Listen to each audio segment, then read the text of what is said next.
5 घंटे अगर आप पढ़ रहे हो तो आपको 70% ऑफ दैट आवर्स किसको देना है, बोर्ड को, और 30% आईपी मैट को। आपको अपनी एनर्जी मेंटेन भी रखना है, तो खाने में नो कॉम्प्रोमाइज, नींद में नो कॉम्प्रोमाइज, मोस्ट अंडररेटेड है लेकिन सबसे ज्यादा इंपॉर्टेंट है भाई।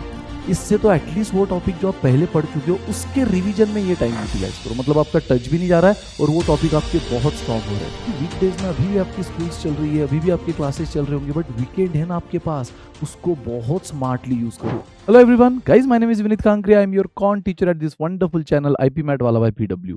तो दोस्तों, अब वो कश्मकश में आप हो कि सर बोर्ड एग्जाम्स भी आ गई है, अभी प्री बोर्ड स्टार्ट हो रहे हैं और साथ में आईपी मैट की भी प्रिपरेशन कैसे किया जाए। सर आईपी मैट को पूरा ही अभी छोड़ दे क्योंकि बोर्ड एग्जाम ज्यादा क्रूशियल है इस मोमेंट पे।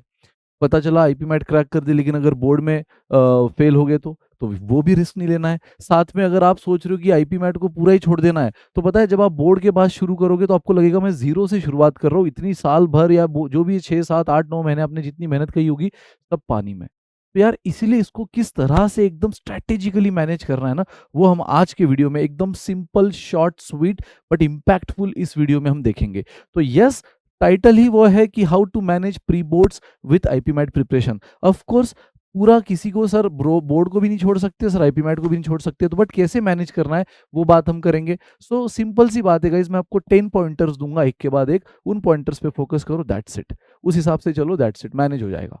ठीक है, तो जैसे मैंने कहा एकदम छोटा बट इम्पैक्टफुल वीडियो। सबसे पहले क्या है, तो सबसे पहले फॉलो 70-30 रूल।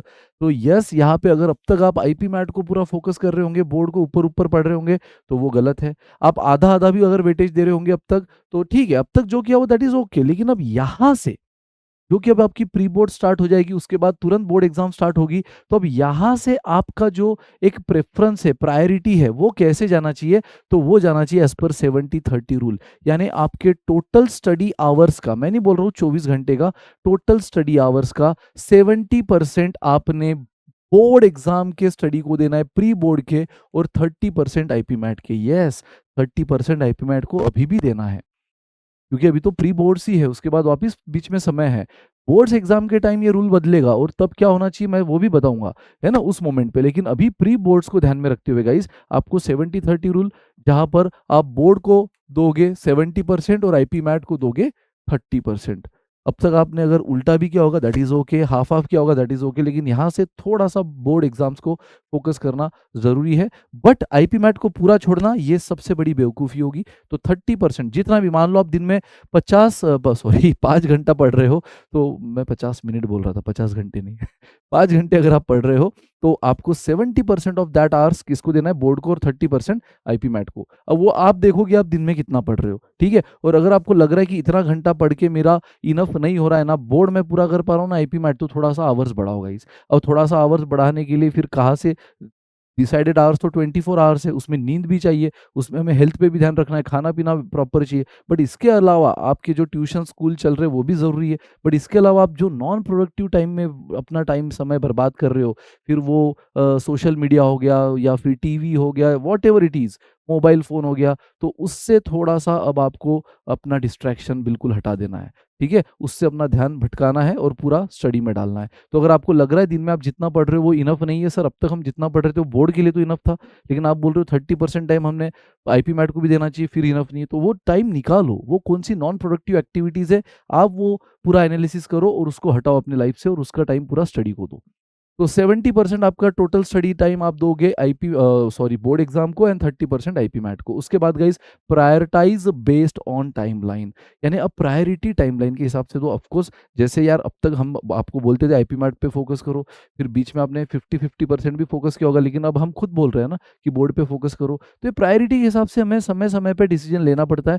तो उसमें भी गाइज, उसमें भी अगर आपको लग रहा है, जैसे मैंने कहा, प्रायोरिटी के हिसाब से अपनी डेली रूटीन अब सिलेक्ट करो। अगर आप कोई चीज़ें, लेट से सर मेरा हॉबी है म्यूज़िक, तो मैं म्यूज़िकल क्लासेस जाता हूँ, सर मेरी हॉबी है XYZ डांसिंग, तो मैं उसमें जाता हूँ। यार अब इन चीज़ों को थोड़ा सा कम कर दो, मैं नहीं बोल रहा हूँ कि ज़ीरो कर दो, थोड़ा सा वो भी ज़रूरी, नहीं तो फिर स्ट्रेस आ जाता है। लेकिन अब अगर आप हफ्ते में 6 दिन जा रहे हो तो 3 दिन कर दो, 5 दिन जा रहे हो तो 2 दिन कर दो। तो ये वो चीज़ें जो अभी इस मोमेंट पे इंपॉर्टेंट नहीं है, उनकी प्रायोरिटी कम करो। जैसे मैंने खुद ने आपको कहा कि अभी आईपी मैट की प्रायोरिटी बोर्ड के हिसाब से कम होनी चाहिए, तो बाकी इन सारी चीज़ों की तो और भी कम होनी चाहिए ना, स्ट्रेस मैनेजमेंट के लिए इंपॉर्टेंट है। डांस क्लास हो, स्विमिंग क्लास हो, म्यूजिक क्लास हो, दैट इज ओके, बट उसको कम कर दो। और बाकी जो सोशल मीडिया, रील वील, ये सब डिस्ट्रैक्शन तो जीरो कर दो यार, ठीक है। Then make separate time blocks. यार ये अगर आप टाइम ब्लॉक्स के हिसाब से जाओगे ना तो ये बहुत ज़्यादा इम्पैक्टफुल होगा, क्योंककि आपके ब्रेन को वो आदत हो जाएगी। वो उस टाइम ब्लॉक में बराबर फिर उसी हिसाब से सोचेगा। वो बराबर आईपी मैट के टाइम ब्लॉक में आईपी मैट के बारे में सोचेगा। वो बोर्ड के एग्जाम के टाइम ब्लॉक में बोर्ड के बारे में सोचेगा। तो ये ब्रेन को आदत देना बहुत ज़रूरी है। टाइम ब्लॉक मतलब क्या गई, 4 टाइम ब्लॉक्स होते हैं, एक morning, afternoon, evening and night. तो आप उनमें से 4 में से 2 टाइम ब्लॉक या 3 टाइम ब्लॉक बोर्ड को दे दो, 1 टाइम ब्लॉक पूरा आईपी मैट को दे दो। या फिर आपको ऐसा लग रहा है सर मॉर्निंग और इवनिंग में मैं बहुत ज़्यादा पढ़ रहा हूँ, वो मैं बोर्ड को देता हूँ, और आफ्टरनून इवनिंग का, आफ्टरनून और नाइट का मैं आईपी मैट को दे रहा हूँ। मतलब जो ज़्यादा प्रोडक्ट या ज़्यादा आप ज़्यादा समय देते हो पढ़ाई को, वो वाले टाइम ब्लॉक ऑफकोर्स बोर्ड को दो, क्योंकि 70% वेटेज हम उसको दे रहे हैं। और कम टाइम वाले ब्लॉक्स जो है ना, वो आईपी मैट को दो, बट दो, बिल्कुल जीरो नहीं करना है। बोर्ड भी नहीं, आईपी मैट भी नहीं। सर आईपी मैट को तो टाइम है, मई में, अप्रैल एंड में, मई में एग्जाम से। अरे भाई फिर भी मैं बोल रहा हूँ ना, आप अगर बोर्ड एग्जाम के मार्च मिड में सोचोगे कि चलो अब उठाते आईपी मैट, लगेगा जीरो से। ये कॉम्पिटिटिव एग्जाम है, एप्टीट्यूड है।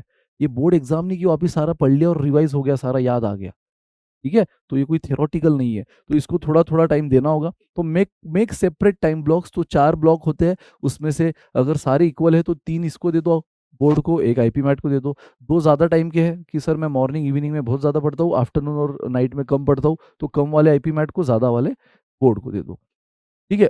उसके बाद guys, keep IPMAT practice light but consistent. तो ये बात तो मैं पहले ही बोलते आ रहा हूँ कि जीरो तो बिल्कुल नहीं करनी, लाइट रखनी। लाइट मतलब क्या, एक टॉपिक पढ़ लिया कॉन्ट्स का, या आज एलआर कर रहे हो तो एलआर और डीआई के आपने 1-2 सेट्स कर लिए, डीआई कर रहे हो तो 2 सेट्स कर लिए, या आरसी कर रहे हो तो एक आरसी कर लिया, है ना, वीआरसी कर रहे हो तो एक आरसी कर लिया। मतलब लाइट रखना है। कॉन्ट का कोई एक टॉपिक कर लिया, चलो हो गया आज का। दूसरे दिन डीआई के 2 केसेस कर लिए, आरसी के 2 आरसी सॉल्व कर लिए। मतलब लाइट रखो बट कंसिस्टेंट, एकदम जीरो टच आपका नहीं होना चाहिए। उसके बाद यूज वीकेंड्स स्मार्टली। अगर आपको लग रहा है कि भाई ये वीकडेज में अभी भी आपकी स्कूल्स चल रही है, अभी भी आपके क्लासेस चल रहे होंगे, बट वीकेंड है ना आपके पास, उसको बहुत स्मार्टली यूज करो, उसको बहुत ज्यादा प्रोडक्टिवली यूज करो। जो भी बैकलॉग है आपके, फिर वो आईपी मैट में पूरे हफ्ते भर में लग गए होंगे कि सर सोचा तो आईपी मैट को इतना टाइम दूं, लेकिन बोर्ड का इतना प्रेशर था और बोर्ड की इतनी पढ़ाई पेंडिंग थी मेरी, तो मैं उतना टाइम दे ही नहीं पाया जितना सोचा था। लेट से आपने 70-30 बोला था, मैंने 80-20 कर दिया, 20% ही दे पाया या 10% ही दे पाया। जीरो तो बिल्कुल मत करना, है ना। बट कम अगर आपने दे भी दिया तो उसको सैटरडे संडे सेटल कर लेना। सैटरडे संडे 50-50, क्योंकि आपके पास ज़्यादा टाइम है, तो आप जितना बोर्ड को देना है वो तो दे ही दोगे, उसके बाद भी आपके पास टाइम बहुत बचेगा। No school, no other classes. तो उस वजह से गाइस, ये जो वीकेंड है ना, उसको बहुत स्मार्टली यूज करो फॉर कवरिंग ऑल बैकलॉग। मतलब ऐसा भी कर सकते हो कि 70-30 अगर एवरीडे नहीं पॉसिबल हो रहा है, तो maximum Monday to Friday board board board करो, और आईपी मैट बस 10% करो। लेकिन वो जो कसर है आईपी मैट की, वो वीकेंड पे निकाल लो बोर्ड के साथ साथ, ठीक है। तो 10%, लेकिन बिल्कुल मैंने जैसे कहा मंडे टू फ्राइडे कुछ नहीं किया और सैटरडे संडे कर लिया, चलेगा नहीं यार। उससे पता है आपको वापस कोप अप करने आईपी मैट को बड़ा टाइम लगेगा, और वो टाइम अननेसेसरी फिर आप वेस्ट कर दे रहे हो। तो 10-10% मैंने कहा था, जैसे हैंड रिटन नोटबुक आप बना रहे हो, उसको थोड़ा पढ़ लिया, उसमें से कुछ फॉर्मूलाज और क्वेश्चंस प्रैक्टिस कर लिए, ठीक है। फिर कोई आज एक टॉपिक उठाया तो उसका रिकॉर्डिंग देख के फास्ट, इस पे रिकॉर्डिंग देख के उसकी डीपीपी फास्ट सॉल्व कर ली। लाइट, बट थोड़ा थोड़ा करते रहो, और वीकेंड में ज्यादा फिर चीजें कवर करो। Integrate school syllabus with IPMAT preparation. Guys अगर ये हो जाए तो बल्ले बल्ले, एक तीर में दो शिकार। जैसे यार आपको आईपी मैट में अगर आपका मैथ्स है, वीएआरसी है, तो यार आपके बोर्ड में भी चांस है कि शायद आपने मैथ्स ले रखा हो। अब देखो ये हर एक के लिए नहीं, बट जिसने मैथ्स ले रखा हो, या इंग्लिश सब्जेक्ट आपका हो, तो जिस दिन मैथ्स का वो टॉपिक पढ़ रहे हो यार, जो आईपी मैट में भी लेट से लॉग पढ़ रहे हो, लेट से फंक्शन पढ़ रहे हो, है ना, लेट से मैट्रिसेस पढ़ रहे हो, लेट से डिटर्मिनेंट पढ़ रहे हो, प्रोबेबिलिटी पढ़ रहे हो, तो वो टॉपिक जो आपको आईपी मैट में भी है, तो यार वो लगे हाथों दोनों कर डालो ना। मतलब आपने प्रोबेबिलिटी पढ़ लिया, पहले बोर्ड के सारे एक्सरसाइजेस कर लिए, लगे हाथों आपने इसकी भी डीपीपी कर डाली आईपी मैट की। इंटीग्रेट, ठीक है। तो ये ऑफ कोर्स हर स्टूडेंट नहीं कर सकता, बट जिसका मैथ्स नहीं, चलो उसने नहीं किया, लेकिन इंग्लिश तो होगा ना उसका, तो वो इंग्लिश पढ़ते समय अगेन साथ साथ में आईपी मैट की भी इंग्लिश उस टॉपिक से रिलेटेड कवर कर लेगा जो दोनों में कॉमन है। तो आप पहली बात इंटीग्रेट उसी को कर सकते हो जो कॉमन है, और अगेन वो सब्जेक्ट भी आपने ले रखा हो, जैसे कि मैथ्स। स्पेशली बहुत से बच्चे मैथ्स छोड़ देते हैं, तो एनीवेज ये ऑप्शनल है, बट अगर ऐसा हो रहा है तो करो, मैं ये बोल रहा हूँ। सबके केस में पॉसिबल नहीं भी होगा, तो इतने रूल आप कर रहे हो, दैट इज ओके। अलग अलग टाइम ब्लॉक में आप दोनों को पढ़ रहे हो, ठीक है, लेकिन वो टाइम ब्लॉक मिक्स कर लो, वो टाइम ब्लॉक इंटीग्रेट कर लो एटलीस्ट फॉर कॉमन टॉपिक्स। फिर वो मैथ्स के हो, जैसे मैंने चुनिंदा नाम लिए, math, matrices, determinant, etcetera etcetera, या फिर वो इंग्लिश से हो, ठीक है, तो इंटीग्रेट करो। एनसीईआरटी से पहले एक्सरसाइज कर ली, फिर डीपीपी से आपने वो क्वेश्चंस भी कर लिए उस टॉपिक के जो दोनों में कॉमन थे, ठीक है। तो जिसको नहीं हो रहा है कोई बात नहीं, जरूरत नहीं, फिर आप अलग अलग अपने टाइम ब्लॉक में चलने दो, ठीक है। Now avoid starting new IPMAT topic during pre board, ये चीज बहुत ही ज्यादा अटेंशन से सुनो। कोई भी नया टॉपिक अब स्टार्ट करने की जल्दबाजी मत करो एटलीस्ट, क्योंकि क्या होगा ना, फिर आप नया टॉपिक स्टार्ट करोगे और उसको सिर्फ 10-20% दोगे ना, वो जस्टिफाइड नहीं होगा, फिर वो जस्टिफिकेशन नहीं होगा उस टॉपिक के साथ, फिर वो टॉपिक पढ़ा नहीं पढ़ा एक बराबर है, आपको वापस वो पढ़ना ही पड़ेगा, फिर ये भी टाइम आपने वेस्ट किया। इससे तो एटलीस्ट वो टॉपिक जो आप पहले पढ़ चुके हो उसके रिवीजन में ये टाइम यूटिलाइज करो, मतलब आपका टच भी नहीं जा रहा है और वो टॉपिक आपके बहुत स्ट्रांग हो रहे हैं। फिर वो अरिथमेटिक हो गया, या फिर वो आरसीज हो गई, है ना, VRC, what ever it is, जो टॉपिक आपके हो चुके हैं, बहुत अच्छी से हो चुके हैं, उसके एक्स्ट्रा प्रैक्टिस, उसके रिवीजन में आपने टाइम देना है। कोई भी नया टॉपिक अब जीरो से लेकर अगर आप शुरू कर रहे हो, तो वो टॉपिक भले ही सर, लेकिन लेक्चर में तो सारे नए टॉपिक ही चलते हैं, लेक्चर देखो ना, लेकिन उसके प्रैक्टिस के लिए अभी फिलहाल टाइम मत लो, लेक्चर में सारी बातें समझ जाओ, सेशन नोट्स भले एक बार अपने हैंड रिटन नोटबुक में लिख लो जो जो इंपॉर्टेंट बातें हैं, बराबर, लेकिन जो लाइटर स्टडी आपको करनी है कंसिस्टेंट बेसिस पे 20-30%, वो आपको फिर वो टॉपिक्स की करनी है जो आपके अच्छे हो चुके हैं, बस उसको स्ट्रॉन्ग स्ट्रॉन्ग स्ट्रॉन्ग और स्ट्रॉन्ग करना है, बराबर। क्योंकि नया टॉपिक जैसे मैंने कहा उसको 20-30% में नहीं होगा यार, उसको टाइम चाहिए, फिर वो जस्टिफाइड नहीं होगा, आधा अधूरा होगा, तो वो बोलते हैं ना कि आधे अधूरे ज्ञान से तो ज्ञान नहीं हुआ अच्छा, क्योंकि वो इनफैक्ट आपने टाइम वेस्ट किया और वापस आपको स्टार्टिंग से वो पढ़ना ही पड़ेगा। तो बेटर है गाइस कि ऐसी गलती ना करो, avoid starting new topic, class में हो रहा है वो अटेंशन से सुनो, उसकी सेशन नोट समझो, वो अपने नोटबुक में, अपने हैंड रिटन नोटबुक में लिख लो, जो नई चीजें, नई पॉइंट, नई फॉर्मूलाज, नए अप्रोचेस सीखे। लेकिन जब आप अपने टाइम में पढ़ाई करोगे सेल्फ स्टडी, उसमें वो टॉपिक करना जो आपके अच्छे हो चुके हैं, जिसको रिवीजन की जरूरत है और प्रैक्टिस की जरूरत है। तो कीप अ सिंपल, मतलब सिंपल है यार कि हमारा मतलब आईपी मैट से पूरा टच हमें नहीं हटाना है, सो बात की एक बात, keep a simple daily checklist.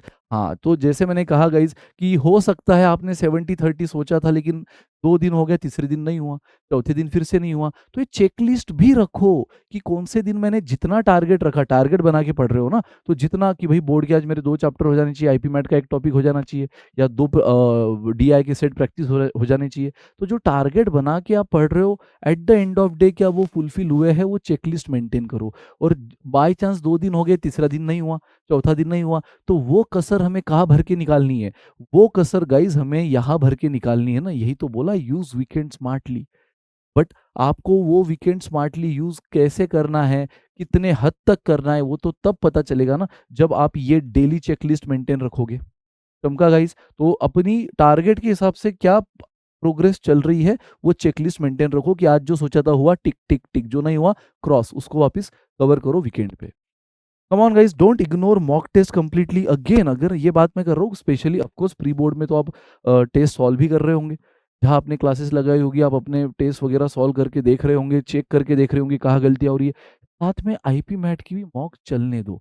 Sir full length ना ना ना ना, फुल लेंथ की जरूरत नहीं है, at least sectional, topic wise, section wise वो मॉक चलने दो, जैसे हम आपकी वीकली टेस्ट लेते हैं गाइस, है ना, तो वो जो चीज़ें है ना, वीकली टेस्ट या सेक्शनल टेस्ट, वो चलने दो।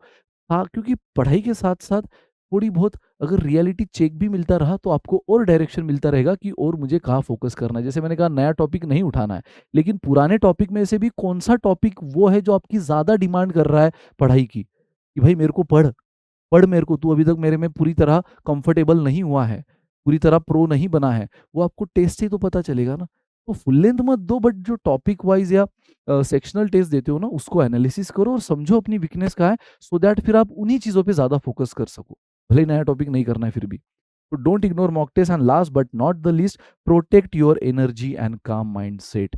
गाइज, थोड़ी देर पहले मैंने कहा था खाने पीने में नो कॉम्प्रोमाइज, खाने का टाइम स्किप करके आज मेरा टारगेट अचीव नहीं हुआ है, इसलिए मैं खाने खाने का टाइम स्किप करके पढ़ाई करूंगा, ऐसी गलती मत करना, ठीक है। या खाना हड़बड़ी में खा लूंगा तो दैट मैं ज्यादा पढ़ाई कर सकूं, ऐसी गलती मत करना। मैंने कहा ना, अगर चीजें कोई कॉम्प्रोमाइज करनी है तो मोबाइल फोन को करो, अननेसेसरी जो रील देख रहे हो, शॉर्ट्स देख रहे हो, या फिर ये करो जो अननेसेसरी आप मैंने कहा दोस्तों से गपशप ज़्यादा लड़ा रहे हो, हल्का-फुल्का इज़ ओके हँसी-मज़ाक, लेकिन अभी फ़िलहाल ये मोमेंट बहुत क्रूशियल है और टर्निंग पॉइंट है और बहुत चीज़ें आपको मैनेज करनी है। बाद में तो है ही मस्ती यार लाइफ़ में। तो इसीलिए आपको अपनी एनर्जी मेंटेन भी रखना है, तो खाने में नो कॉम्प्रोमाइज़, नींद में नो कॉम्प्रोमाइज़, मोस्ट अंडररेटेड है, लेकिन सबसे ज़्यादा इम्पोर्टेंट है भाई नींद, स्लीप। तो जो भी आपकी 6, 7, 8 घंटे की नींद आपकी जो एक बॉडी हैबिट है ना, वो लेकर रहो। नहीं तो पता चला हड़बड़ी में एक दिन आपने 4 घंटे ही सोया ज़्यादा पढ़ाई करने के लिए, ये टारगेट अचीव करने के लिए और फिर अगले दिन वापस पूरा दिन सोते रहे या उतना एफिशिएंट नहीं रहे और उतना एफिशिएंटली फिर अगले 4 दिन आपने खराब कर दिए। बीमार हो गए वगैरह-वगैरह जो भी है। तो गाइज़ अपनी एनर्जी को मेंटेन रखो, नींद के साथ नो कॉम्प्रोमाइज़, खाने-पीने के साथ नो कॉम्प्रोमाइज़, बाकी अनप्रोडक्टिव चीज़ें बहुत ही हद तक ज़ीरो कर दो, ठीक है? और साथ में क्योंकि क्या होता है ना ये वो फ़ेज़ है, असली फ़ेज़ अब आया गाइज़, जहाँ बच्चा सोचता है यार छोड़, नहीं हो रहा है दोनों मैनेज, मैं छोड़ देता हूँ आईपी मैट, मैं करता हूँ नेक्स्ट ईयर, अभी बस बोर्ड पे फ़ोकस करता हूँ। क्यों भाई? दो ना अपना 100%, देकर तो देखो, नहीं हुआ तो वो बात की बात, लेकिन हो जाएगा। मैक्सिमम स्टूडेंट करते हैं यार, हज़ारों स्टूडेंट हर साल करते हैं, तो आप क्यों नहीं कर सकते? बट ये जो आप जो इम्पोर्टेंट चीज़ है ना, जो हेल्थ के साथ खेल देते हो ना, कि खाने में कॉम्प्रोमाइज़, नींद में कॉम्प्रोमाइज़, बाकी सब बातें चल रही है और जो इम्पोर्टेंट है उस पे कॉम्प्रोमाइज़ कर देते हो, फिर वो कहीं न कहीं आपका माइंडसेट पूरा नेगेटिव ड्रेन्ड आउट हो जाते हो आप पूरी तरह, एनर्जी ज़ीरो हो जाती है और फिर सोचते हो नहीं हो रहा है मेरे से, मैं छोड़ रहा हूँ। फिर पेरेंट्स भी नहीं बेटा ठीक है, तबीयत के आगे कुछ नहीं। अरे बट तबीयत पे ध्यान दोगे तो सब होगा ना। ये चीज़ें करते हुए अगर मैनेज करोगे तो बिल्कुल होगा। तो यस, नींद, खाना सब सही चलने दो, बाकी अनप्रोडक्टिव चीज़ें ज़ीरो करो, बराबर से 70-30 नहीं हो रहा है तो 80-20 करो, बचा हुआ वीकेंड में कवर करो, नया टॉपिक नहीं लेना है तो पुराने टॉपिक में जहाँ वीक पढ़ रहे हो वो आपको मॉक टेस्ट से, सेक्शनल टेस्ट से पता चलेगा, उस पे काम करो। तो 100 बात की एक बात, दोनों को इतने सिस्टमैटिक तरीके से मैनेज करो गाइस, आराम से हो जाएगा। आई होप ये वीडियो आपको मज़ा आया होगा। इम्पोर्टेंट कुछ तो आपने सीखा होगा सो दैट अब आपको एक डायरेक्शन मिला होगा कि किस हिसाब से हमने आगे आने वाले दिनों को लेना है। ऑफ कोर्स ये प्री बोर्ड है, जब बोर्ड आएँगे तब किस हिसाब से आपको लेना है वो भी मैं बताऊँगा, लेकिन ये प्री बोर्ड और आने वाले जो 1 डेढ़ महीना है उसके लिए परफेक्ट है। ठीक है गाइस? सो मिलते हैं इसी तरह नेक्स्ट इम्पैक्टफुल सेशन में। Till then bye, enjoy, good day, चक दे, फट डे। Bye guys, thank you so much.